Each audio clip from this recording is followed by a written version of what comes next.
네, 안준영 변호사와 함께합니다. 어서 오세요. 네, 안녕하세요. 네, 예. 오늘은 어떤 이야기 준비해 오셨습니까? 예, 오늘은 그 흔히 몰래 카메라라고 하죠. 정확한 명칭은 이제 초소형 변형 카메라인데요. 그거랑 관련된 사연입니다. 한 피의자가 병원에서 의사한테 막 최루액을 뿌려가지고 경찰이 이제 출동했는데 이제 경찰한테도 난동을 부리다가 결국 체포돼서 이제 구속까지 되는 일이 있었는데요. 예, 근데 이제 문제는 해당 피의자가 이제 구치소에서 수감 생활을 하던 중에 한 교도관에게 좀 어떤 제보가 들어왔어요. 그 피의자가 가지고 있는 안경이 좀 수상해 보인다. 오. 예, 그래서 이제 그 구치소에서 그 피의자의 소지품을 검사를 하다가 피의자가 착용하고 있던 안경이 실제로는 이제 초소형 변형 카메라, 즉 몰래 카메라였다라는 걸 이제 밝혀진 거죠. 그래서 이제 그 안경을 받아서 디지털 포렌식을 돌려보니까 영상이 무려 200개가 넘게 나왔는데요. 예, 그 영상 안에는 피의자가 경찰에서 조사받던 영상뿐만 아니라 이제 법원에서 재판받던 영상까지 들어가 있고, 그래서 담당 판사랑 또 법원 직원들 얼굴은 물론이고요. 구치소 또 교도소 내부의 유치장 내부의 영상까지, 그래서 직원들까지 전부 다 찍힌 영상이 발견돼서 구치소가 발칵 뒤집힌 사건이 있었습니다. 아니 왜 촬영했대요 그거를? 그게 아직도 수사 중인데요. 네. 뭐 경찰도 이제 촬영 이유에 대해서는 밝히지는 않고 있는데, 예, 저도 좀 궁금하네요. 유치장 내부까지 왜 찍었는지. 예. 아, 그러니까 저는 그게 궁금한데 촬영 동기가 뭔지가 정말 궁금한데. 그러니까 네. 계속 그 안경 쓰고 있었다는 얘기잖아요. 그렇죠. 경찰 조사 받을 구속될 때부터 해갖고 그렇죠, 계속. 그렇죠. 예. 근데 이런 비슷한 사례가 많이 있습니까?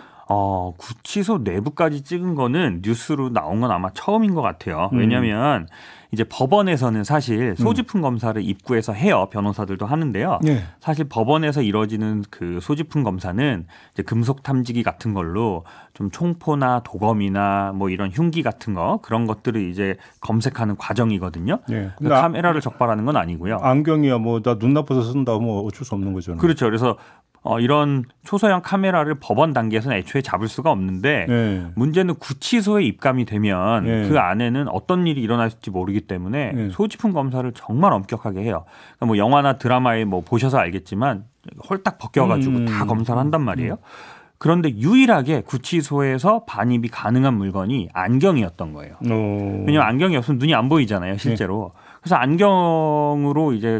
안경은 이제 반입이 가능했었는데 그런 허점을 좀 노린 범죄라고 좀 보입니다. 그러니까 뭐 구치소나 뭐 법원은 그러니까 소홀히 했다 이렇게 볼 수는 없는 거고. 네네. 어쩔 수 없이 결국 통과가 됐다 이렇게 봐야 되는데, 근데 요즘 몰카 있잖아요. 네네네.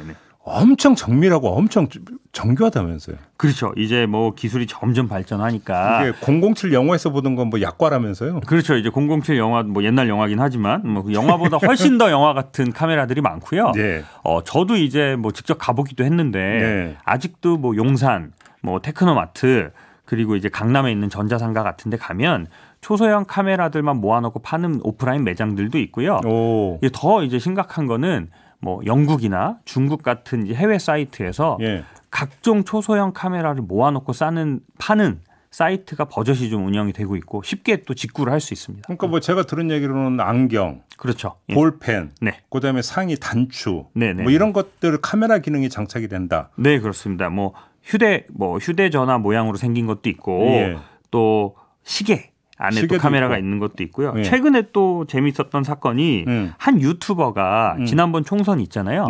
총선 때 투표장을 비롯해서 40곳에 몰래 카메라를 설치했다 구속이 됐었는데, 그때는 휴대전화 충전기 모양의 카메라였습니다. 예. 아, 그랬어요? 네, 그렇습니다. 아, 그게 그 충전기 모양이었어요? 네네네. 하여간 그럼 엄청 유통이 되고 있다는 거잖아요. 여러 형태의 몰카가. 그렇죠. 예. 왜 산대요, 도대체 그거를? 뭐 여러 가지 이유가 있는데요. 일단은 범죄에 악용되는 경우들이 좀 있어요. 뭐 최근에 있던 사건은 뭐 바둑을 둘 때 몰래 카메라를 이렇게 설치를 해서 사기 바둑을 하다 걸린 적도 있었고요. 영화 타짜에서 뭐 비스무리한 거 본 적 있는데. 그렇죠. 그래서 사기 범행에 악용된 경우도 있었고, 또 아파트 복도에다가 소형 카메라를 설치해서 현관 비밀번호를 알아내서 절도를 한 케이스도 있었거든요. 그런 용도로. 네. 근데 보통 몰카 사건하면 주로 어떤 유형이 많이 지금 잡히고 있는 거예요?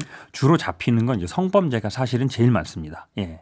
몰래 촬영? 네. 제가 최근에 담당했던 케이스도 원래 제가 좀 잘 알고 지내는 의뢰인이었는데 어느 날 갑자기 전화가 온 거예요. 그래서 자기가 지금 카페에서 줄을 서 있는데 어떤 남자가 자꾸 자기 뒤에 가깝게 붙는다.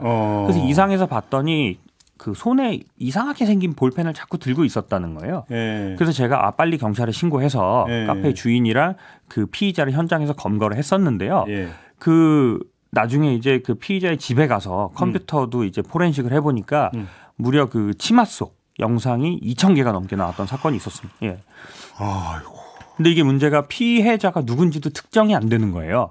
왜냐하면 뭐 얼굴이 나온다거나 이런 게 아니니까. 그러니까 그렇죠. 그래서 뭐 2, 3천 명의 피해자가 발생을 했는데 피해자가 누군지도 모르고 그랬던 사건이 있었습니다. 근데 우리가 이제 뉴스에서 종종 보면 이제 어떤 숙박업소에서도 이렇게 몰래 설치해가지고 그렇죠. 영상 촬영해서 뭐 유통시킨다 이런 게 이제 많이 있는데 이게 지금 몰카가 촬영이 되고 있는지를 가리는 방법은 사실상 현실적으로 되게 어려운 거죠, 이게. 굉장히 어렵고요. 몰카 탐지만 전문으로 하는 업체들이 있기는 있어요. 네, 저도 TV에서 한번 본 적이 있어요. 출장 나와서 하는 거. 네네. 한번 출장 나오면 한 50만 원 정도 받더라고요. 50만 원. 근데 그건 이제 뭐 모텔이나 숙박업소를 운영하는 업주들은 불러서 뭐 이렇게 확인할 수 있겠지만 일반인들이 그런 업체를 부르는 건 어렵죠. 그리고 거기서 할 수 있는 이제 고정 부착된 몰카만 또 찾아내는 거잖아요. 들고 다니는 거 어떻게 방법이 없는 거잖아요. 그렇죠. 휴대하고 있는 거를 발견할 수 있는 방법은 없습니다. 예. 그럼 이게 지금 검거 사례는 정말 빙산의 일각일 수도 있다 이렇게 봐야 되겠네요. 그렇죠. 실제로 성범죄에 악용되는 경우들은 차라리 이 영상이 어디에 유포가 되거나 뭐 이렇게 그러면 특정해서 잡기가 좀 쉬운데 추적은 가능하니까. 그렇죠. 그런데 이거를 가지고 그냥 수집만 하는 사람들이 또 많단 말이에요. 그런 사람들은 걸리기 전까지는 사실상 잡을 수가 없습니다. 혹시 그러면 그런 통계는 나왔나요? 그럼 국내에서 몰카 판매량 뭐 이런 건 통계 나온 거 없죠? 예, 지금 제가 관세청에서 좀 자료를 봤는데요. 이 초소형 카메라를 따로 분류해서 수입을 하기는 해요. 수입량을 보면 작년에만 해도 한 8,000kg 정도? 8,000kg요? 예, 8,000kg 무게로 따져요? 네. 아니 초소형이면 몇 그램 안 될 거 아닙니까? 그래도 8,000kg니까 엄청난 양이고요. 어마어마한 양이라는 거죠. 네, 그리고 경찰청에 따르면 뭐 이건 초소형 카메라로만 된 건 아니지만 불법 촬영 범죄 건수가 1년에 지금 거의 6,000에서 7,000건 정도 발생하고 있습니다. 신고된 거 기준으로요. 신고된 것만. 네네네. 엄청난데. 그래서 사실 정치권에서 한때 네네네. 이런 몰래 카메라 이거 그 판매를 좀 단속을 해야 되는 거 아니냐 이런 목소리가 좀 나온 적이 있지 않나요? 네, 그렇습니다. 뭐 매번 선거철만 되면 이제 몰래 카메라를 단속하겠다 이런 정책이 야당 뭐 여당 가리지 않고 나오는데요. 실제로도 뭐 작년 대선에서도 야당과 여당에서 둘 다 이제 디지털 성범죄 근절 공약 중에 하나로 변형 카메라를 수입하고 또 판매하고 이런 것들에 대한 등록제를 도입하겠다.